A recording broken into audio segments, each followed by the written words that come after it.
O Velho Oeste era uma terra de contrastes marcantes onde sonhos eram perseguidos e destinos forjados em uma fronteira selvagem e indomada.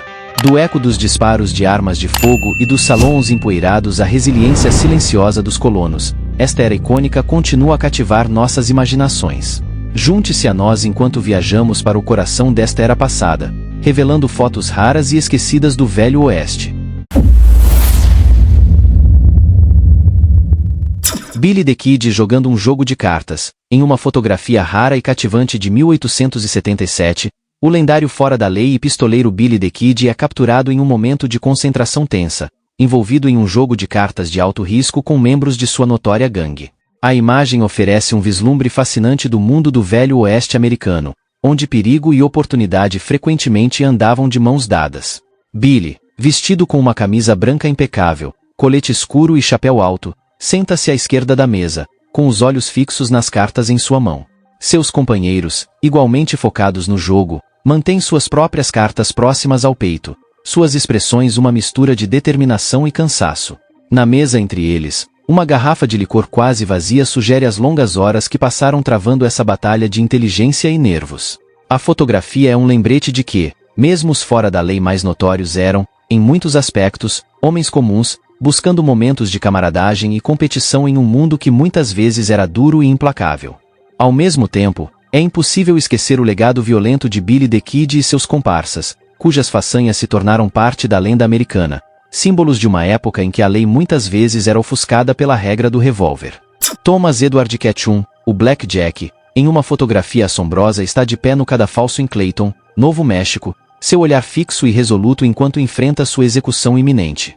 Nascido em 1863, a carreira notória de Black Jack como assaltante de trens e fora da lei chegou a um fim sombrio em 26 de abril de 1901, quando ele foi condenado à morte por enforcamento por seus crimes. A imagem captura os momentos finais de um homem cuja vida foi definida por uma busca implacável pela emoção e pela promessa de dinheiro fácil, um homem que subiu à infâmia como um dos assaltantes de trens mais temidos e reverenciados de seu tempo. Com um porte imponente de cerca de 1,83 m de altura e pesando 82 quilos, Black Jack era uma figura formidável. Sua reputação como um fora da lei implacável e astuto o precedia onde quer que fosse. Mas, no final, nem mesmo Black Jack conseguiu escapar do longo braço da lei. Esta fotografia final dele foi capturada poucos momentos antes de sua sentença ser cumprida. O destino deu uma mão sombria. O enforcamento foi mal executado, e Black Jack foi decapitado pela força da queda. Seu fim horrível ficou para sempre gravado nos anais da história do Velho Oeste. Os sangrentos Benders. No início da década de 1870, a família Bender chegou ao condado de Lee, Kansas, e rapidamente se destacou como membros respeitáveis da comunidade. Liderados pela carismática Kate Bender, que afirmava ser uma vidente e curandeira espiritual, a família abriu uma pequena pousada e taverna que se tornou um ponto de encontro popular para os locais e viajantes. Mas, por trás da aparência de respeitabilidade, os Benders escondiam um segredo sombrio. Hóspedes da pousada começaram a desaparecer sem deixar vestígios, e rumores circulavam sobre o envolvimento da família. Não foi até que um grupo de vigilantes, liderado pelo irmão de um dos homens desaparecidos, começou a investigar, que a verdadeira extensão dos crimes dos Benders foi revelada. Os vigilantes descobriram uma cena macabra na propriedade dos Benders. Uma série de covas rasas contendo os corpos de pelo menos 11 vítimas, cada uma brutalmente assassinada e despojada de seus pertences. Os próprios Benders não estavam em lugar algum, tendo fugido na noite em que perceberam que seus crimes haviam sido expostos. A história dos sangrentos Benders rapidamente se tornou uma sensação nacional, inspirando inúmeros artigos de jornal, livros e até alguns filmes de Hollywood. Alguns especularam que a família foi motivada exclusivamente pela ganância, enquanto outros sugeriram que eles sentiam um prazer perverso em seus crimes. Mas a verdade sobre suas motivações permanece um mistério até hoje. Apesar de uma extensa caçada, os Benders nunca foram capturados e seu destino final permanece desconhecido. Alguns alegaram tê-los avistado em várias partes do país, enquanto outros insistem que eles fugiram para a Europa ou até mesmo para a América do Sul. Independentemente de seu destino, os sangrentos Benders deixaram uma marca indelével na história do Velho Oeste, servindo como um lembrete arrepiante dos perigos que espreitavam na fronteira. A rua principal da cidade de Manhattan. No início dos anos 1900, a movimentada rua principal de Manhattan, Nevada, Era uma visão impressionante. Fundada em 1867 após a descoberta de prata nas proximidades, a cidade experimentou um surto de crescimento e prosperidade que atingiu seu auge em 1905, quando o ouro foi descoberto nas colinas circundantes. Quase da noite para o dia, a população aumentou para mais de 4.000 pessoas, à medida que buscadores de fortuna de todas as origens chegavam à área, sonhando em encontrar riquezas. A fotografia captura a energia e o otimismo dessa era, com multidões de pessoas lotando a rua e seguindo com seus afazeres diários. Ao fundo, os robustos prédios de madeira que margeiam a via permanecem como símbolos duradouros da determinação e resiliência desses primeiros colonos, que criaram uma comunidade próspera em meio à paisagem dura e implacável do oeste americano. Mesmo enquanto Manhattan prosperava, a imagem também sugere o lado sombrio da era da corrida do ouro.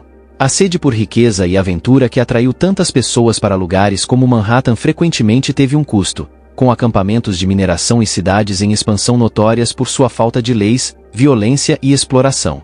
Nesse sentido, a fotografia é um lembrete do legado complexo do oeste americano, um lugar onde sonhos de riquezas e liberdade muitas vezes colidiam com as duras realidades da vida na fronteira. Femme fatale do Velho Oeste. O Velho Oeste era um mundo de homens, ou assim a imaginação popular nos faria acreditar. Mas a realidade era muito mais complexa, e as mulheres desempenharam um papel vital na formação da história e da mitologia da fronteira. Entre as mais famosas dessas mulheres estavam as femmes fatales, as atiradoras, fora da lei e aventureiras que desafiaram as normas de gênero da época e criaram seu próprio lugar único nos anais do Oeste. Talvez nenhuma mulher tenha incorporado melhor esse arquétipo do que Annie Oakley, a lendária atiradora que se destacou como a principal atração do Buffalo Bill's Wild West Show.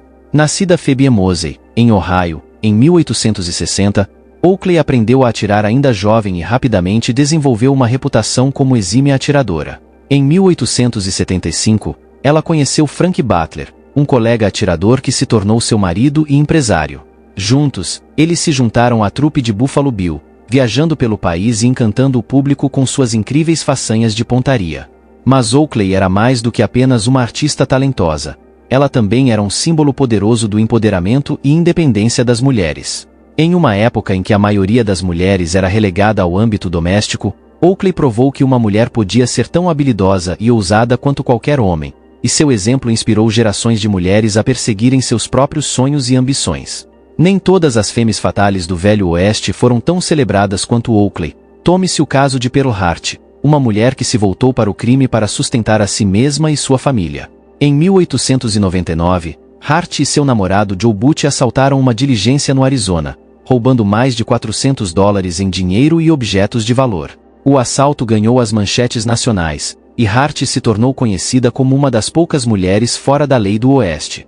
Fotografia dos 5 de Fort Worth. O Bando Selvagem. Nos anais do Velho Oeste, poucas imagens são tão icônicas quanto a fotografia dos 5 de Fort Worth, tirada em 1900. Este impressionante retrato captura 5 dos fora da lei mais notórios da era: Butch Cassidy, The Sundance Kid, Ben Kilpatrick, Will Carver e Harvey Logan, também conhecido como Kid Curry.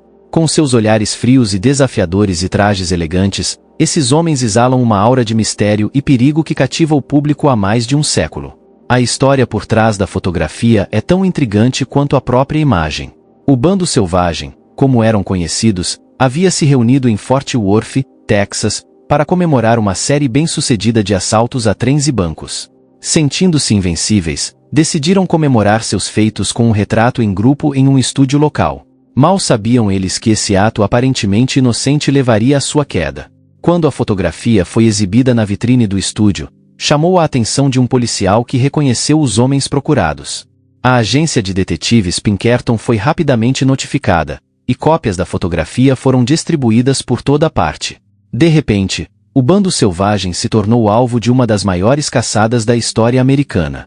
Apesar dos melhores esforços das autoridades, o Bando Selvagem conseguiu evitar a captura por mais alguns anos, realizando assaltos ainda mais ousados e consolidando seu status como lendas do Velho Oeste.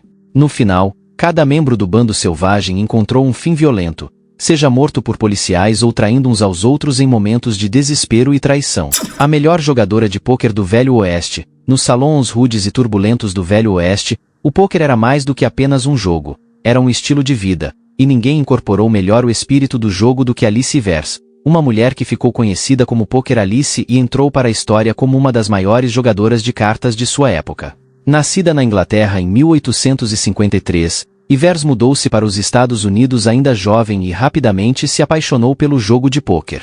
Ela aprendeu a jogar com seu marido, um jogador habilidoso, e logo desenvolveu uma reputação como uma jogadora formidável por mérito próprio. Após a morte do marido, Yvers recorreu ao pôquer como meio de sustento e rapidamente se tornou uma das jogadoras mais temidas e respeitadas na fronteira. O que diferenciava Yvers dos outros jogadores era sua incrível habilidade de ler as pessoas e sua capacidade de manter a calma sob pressão. Ela era conhecida por sua postura estoica à mesa, raramente demonstrando qualquer emoção ou dando dicas sobre suas cartas. Mas ela também era famosa por seu estilo extravagante, muitas vezes vestindo-se com trajes elaborados e joias que exibiam seus ganhos. Segundo a lenda, Yvers uma vez ganhou mais de $250 mil em uma única noite de pôquer, uma soma que valeria milhões de dólares hoje. Ela também era conhecida por seu humor afiado e língua afiada, muitas vezes usando o sarcasmo para desestabilizar seus oponentes. Louvado seja o Senhor e façam suas apostas, ela costumava dizer, uma frase que se tornou sinônimo de sua lenda. Apesar de seu sucesso na mesa de pôquer, a vida de Yvers não foi sem desafios. Ela se casou 3 vezes, e cada um de seus maridos morreu em circunstâncias misteriosas, o que levou alguns a suspeitar que a própria Yvers poderia ter tido uma mão em suas mortes, um boato que apenas acrescentou ao seu mistério e notoriedade. 7 Kiman e suas cadeiras extraordinárias. Nos anais da história americana poucas figuras se destacam tanto quanto os caçadores e homens da montanha do Velho Oeste, cujas habilidades e feitos se tornaram lendários. Entre essas figuras lendárias, 7 Kiman se destaca como um verdadeiro original, um homem cuja criatividade e habilidade artesanal eram tão impressionantes quanto sua destreza com o rifle. Como um sinal de sua estima, Kiman decidiu criar um presente único para o presidente Andrew Johnson, a quem teve a honra de conhecer pessoalmente. Usando seu profundo conhecimento do mundo natural e suas habilidades como marceneiro, Kiman se propôs a criar uma cadeira verdadeiramente extraordinária, uma peça única que refletisse a beleza rústica e o espírito do oeste americano. O resultado foi uma criação deslumbrante, feita de chifres de alce e pele de urso, que combinava charme rústico com um senso quase régio de elegância. A aparência impressionante da cadeira mostrava a arte e engenhosidade de Kiman, um reflexo da inventividade e criatividade que eram essenciais para a sobrevivência na fronteira. Era um símbolo poderoso da profunda conexão entre o povo americano e o mundo natural, uma conexão que moldou o caráter e o destino da nação desde seus primeiros dias. O fazedor de viúvas, a refinaria expelia nuvens de poeira de silício, um subproduto tóxico do processo de extração de ouro que lentamente envenenava os pulmões dos mineiros e moradores da cidade. Com o passar dos anos, mais e mais homens sucumbiam à poeira mortal, deixando para trás um número crescente de viúvas e crianças órfãs. No auge da tragédia, Delmare abrigava cerca de 400 viúvas. Levou 16 anos para que a refinaria finalmente fechasse suas portas, mas, a essa altura, o dano já estava feito. A outrora próspera cidade começou a murchar à medida que as viúvas e suas famílias buscavam uma vida melhor em outro lugar. Em 1934, Delmare era uma cidade fantasma, um lembrete assombroso do custo humano do progresso e da importância de proteger a saúde pública frente ao crescimento industrial. A Corrida do Ouro. A árdua busca pela fortuna. Em uma cativante fotografia de 1889, um grupo de mineradores trabalha incansavelmente em um local de mineração de aluvião em Rockerville, Dakota. Conhecidos como Old Timer Spriggs, Lamb e Dillon, esses destemidos garimpeiros são capturados laborando diligentemente com seus equipamentos, usando caixas de sluice para separar o precioso pó de ouro do sedimento circundante. A mineração de aluvião, um método de extração de ouro a partir de depósitos aluviais, era uma prática comum na época, com homens de todas as classes sociais acorrendo aos campos de ouro em busca de suas fortunas. Armados apenas com sua sagacidade, força e sonhos, esses mineradores enfrentavam dificuldades inimagináveis, desafiando os elementos, doenças e a constante ameaça de violência em sua busca por riqueza e prosperidade. Mulheres selvagens do Velho Oeste. O Velho Oeste era um lugar de oportunidade e perigo, onde mulheres desafiavam papéis convencionais e traçavam seus próprios caminhos únicos. De corajosas pioneiras e astutas empresárias a ousadas fora da lei e animadas garotas de salão, essas mulheres deixaram uma marca indelével na fronteira. Contrário à crença popular, as garotas de salão não eram meramente rostos bonitos ou objetos de desejo masculino. Muitas eram mulheres bem educadas e cultas que viam o trabalho como um meio de ganhar a vida honestamente em um mundo onde as oportunidades eram escassas. Elas eram contratadas por seus talentos artísticos, como cantar, dançar e engajar-se em conversas espirituosas, e os clientes eram esperados a tratá-las com respeito. Em uma época em que os homens superavam em número as mulheres na maioria das cidades ocidentais, a presença das garotas de salão era um grande atrativo. Elas traziam um toque de refinamento e entretenimento à fronteira rude e agitada, e sua companhia era muito procurada. Crânios de búfalo e a quase extinção do bisão. Em uma fotografia assombrosa de 1892, dois homens posam ao lado de uma enorme pilha de crânios de búfalo no estado americano de Michigan, um lembrete arrepiante do impacto devastador sobre uma das criaturas mais majestosas do continente. Por séculos, os bisões percorreram as grandes planícies em vastas manadas, numerando até 60 milhões, sua presença entrelaçada ao próprio tecido da terra e às vidas dos povos indígenas que a chamavam de lar. Para as tribos nativas americanas das planícies, o bisão era mais do que uma fonte de alimento, vestuário e abrigo. Era um símbolo sagrado e espiritual, uma pedra angular de sua cultura e modo de vida. Mas com a expansão para o oeste no século XIX, tudo isso mudou. Caçados até quase a extinção por colonos, soldados e caçadores comerciais, as outrora poderosas manadas foram reduzidas a poucos remanescentes dispersos, seus ossos espalhados pela pradaria como testemunho silencioso da selvageria do massacre. Hoje, o bisão está fazendo um retorno, graças aos esforços de conservacionistas e tribos nativas americanas que lutaram para restaurar essa espécie fundamental ao seu lugar de direito nas planícies. Dançarinos espirituais apaches, guardiões da tradição e cura. Por séculos, o povo apache do sudoeste americano manteve uma rica e vibrante tradição espiritual, profundamente enraizada no mundo natural e nos ciclos de vida e morte. No centro dessa tradição estão os dançarinos espirituais apaches, homens e mulheres que servem como curandeiros, contadores de histórias e guardiões do patrimônio cultural da tribo. Em uma rara e impressionante fotografia do final do século XIX, vemos um grupo desses dançarinos espirituais, seus rostos ocultos por elaborados cocares e máscaras. A imagem é um lembrete assombroso do poder e mistério do mundo espiritual apache, um mundo que perdurou apesar de séculos de pressão externa e agitação cultural. O papel do dançarino espiritual na sociedade apache é complexo e multifacetado. Em um nível, eles eram curandeiros, usando seu conhecimento da medicina tradicional e práticas espirituais para tratar os doentes e feridos. Eles também eram contadores de histórias, transmitindo as histórias orais e tradições culturais da tribo de uma geração para a próxima. Diligências do Oeste. No Velho Oeste as diligências eram mais do que apenas um meio de transporte. Eram uma linha vital que conectava cidades e assentamentos remotos ao resto do país. Entre as mais famosas estava a diligência de Deadwood, conhecida por sua segurança em uma época em que o roubo de estrada era uma ameaça constante. O que diferenciava a diligência de Deadwood era a carga preciosa que frequentemente transportava, desde correio e ouro até outros objetos de valor que a tornavam um alvo irresistível para bandidos e fora da lei. Em resposta, os operadores da diligência empregavam uma equipe de homens corajosos e habilidosos para defender o veículo e seus passageiros a todo custo. Esses homens, armados até os dentes e treinados na arte do combate na fronteira, tornaram-se lendas, seus feitos celebrados em livros, canções e contos.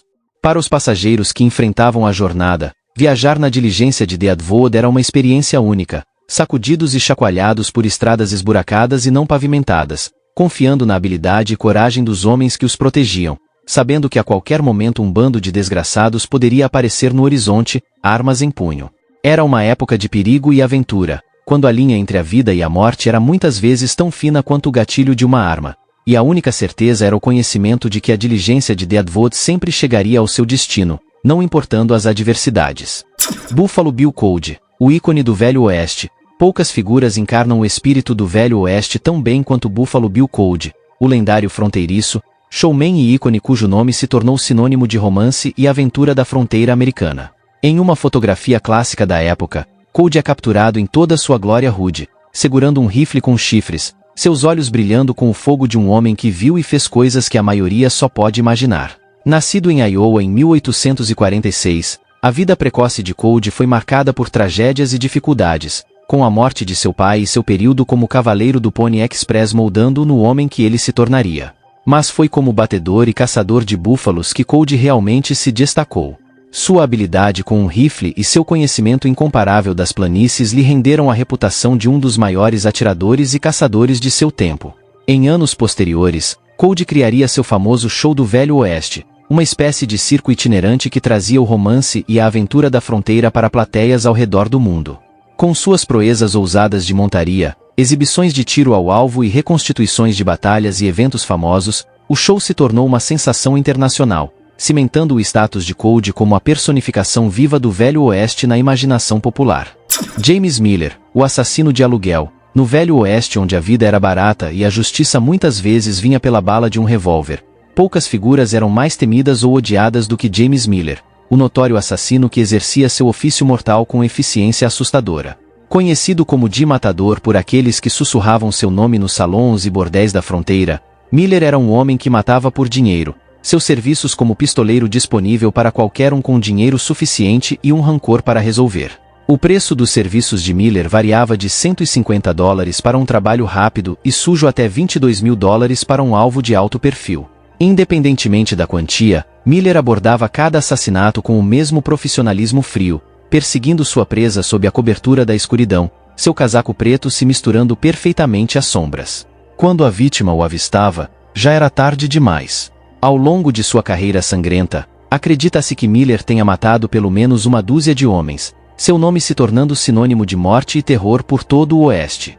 Mas nem mesmo um assassino tão impiedoso quanto Miller poderia escapar da justiça para sempre. No final, foi uma multidão furiosa, e não a bala de um oficial de justiça, que o derrubou, deixando seu corpo pendurado em uma forca improvisada como um aviso para todos que seguissem seus passos assassinos. Agora é a hora do bônus da capa. Se você chegou até aqui e está gostando, deixe seu like. Isso era considerado normal no Velho Oeste no final do século XIX. No Velho Oeste, corria o boato de que existia uma peculiar tradição de véspera de Ano Novo. Mulheres se ajoelhando diante de seus maridos após o jantar no dia 31 de dezembro para pedir perdão. Uma fotografia daquela época aparentemente retrata isso, mostrando 5 mulheres ajoelhadas diante de homens. Historiadores afirmam que tal tradição não existia, considerando-a uma farsa. O século XIX foi um período de rígidos papéis de gênero, mas a ideia de um ritual anual de subserviência feminina parece inverossímil e inconsistente com a dinâmica conhecida da vida na fronteira. O que você acha disso? Deixe-nos saber nos comentários. Vila do Velho Oeste. Em uma impressionante fotografia do final do século XIX, a essência de uma vila indígena pueblo no sudoeste americano é capturada em toda sua beleza austera e rica significância cultural. As estruturas de adobe, únicas desta região e emblemáticas da engenhosidade arquitetônica das tribos nativas americanas que a habitavam, surgem da paisagem árida como sentinelas de uma era passada, suas paredes de barro permanecendo fortes contra os estragos do tempo e dos elementos. Para as comunidades que chamavam essas vilas de lar, a vida era uma luta constante contra as duras realidades da fronteira, uma batalha diária pela sobrevivência diante da doença, da fome e da ameaça sempre presente de violência das forças colonizadoras que se aproximavam. Apesar desses desafios, as vilas pueblo resistiram, seus habitantes extraindo força das profundas tradições espirituais e culturais que os sustentavam há gerações. Jerônimo, o líder apache de feroz resistência, nascido como Goiaali, Jerônimo emergiu como um proeminente líder e xamã apache, resistindo ferozmente às forças mexicanas e americanas no final do século XIX. Sua vida foi marcada pela tragédia, com a perda de sua família nas mãos de soldados mexicanos alimentando sua determinação inabalável de proteger seu povo e seu modo de vida. O brilhantismo tático e a coragem de Jerônimo em batalha o tornaram um adversário formidável, enquanto ele e seus seguidores evitavam a captura por anos, aproveitando seu conhecimento íntimo do terreno para driblar o exército dos Estados Unidos. Sua liderança e astúcia inspiraram seu povo, enquanto ele lutava incansavelmente para preservar a cultura e a soberania apache diante da implacável invasão de potências estrangeiras. Em 1886, após uma longa perseguição, Jerônimo finalmente se rendeu às autoridades americanas, passando os últimos 20 anos de sua vida como prisioneiro de guerra. Apesar de sua cativeiro, o legado de Jerônimo perdurou, seu nome se tornando sinônimo de resistência e resiliência dos nativos americanos. Sua vida e suas lutas servem como um lembrete pungente dos imensos desafios enfrentados pelas comunidades indígenas durante a colonização do Oeste americano e do espírito indomável. Traje nativo americano, um reflexo de rica herança, Em uma fotografia impressionante da era do Velho Oeste, um grupo de guerreiros nativos americanos de várias tribos posa junto, suas vestimentas tradicionais servindo como um poderoso símbolo da rica herança cultural e da diversidade dos povos indígenas da fronteira americana. Desde os cobertores intricadamente tecidos até os elaborados cocares e trajes cerimoniais, cada elemento de suas roupas conta uma história, refletindo as profundas tradições espirituais e culturais que sustentavam essas comunidades durante tempos de dificuldades e mudanças inimagináveis. Para as tribos nativas americanas do Oeste, as vestimentas eram mais do que apenas uma proteção contra os elementos. Eram uma forma de autoexpressão, uma maneira de afirmar sua identidade e sua conexão com o mundo natural ao seu redor. Os materiais usados em suas roupas, desde as peles de búfalos e veados até as cerdas de porcos-espinhos e as conchas de mexilhões de água doce, eram impregnados de profundo significado simbólico, cada um cuidadosamente escolhido e confeccionado para refletir o status do usuário, sua afiliação tribal e suas crenças espirituais. Obrigado pela sua companhia. Aproveite e clique em um dos cards da tela para assistir a mais um vídeo. Não se esqueça de deixar o like e se inscrever no canal.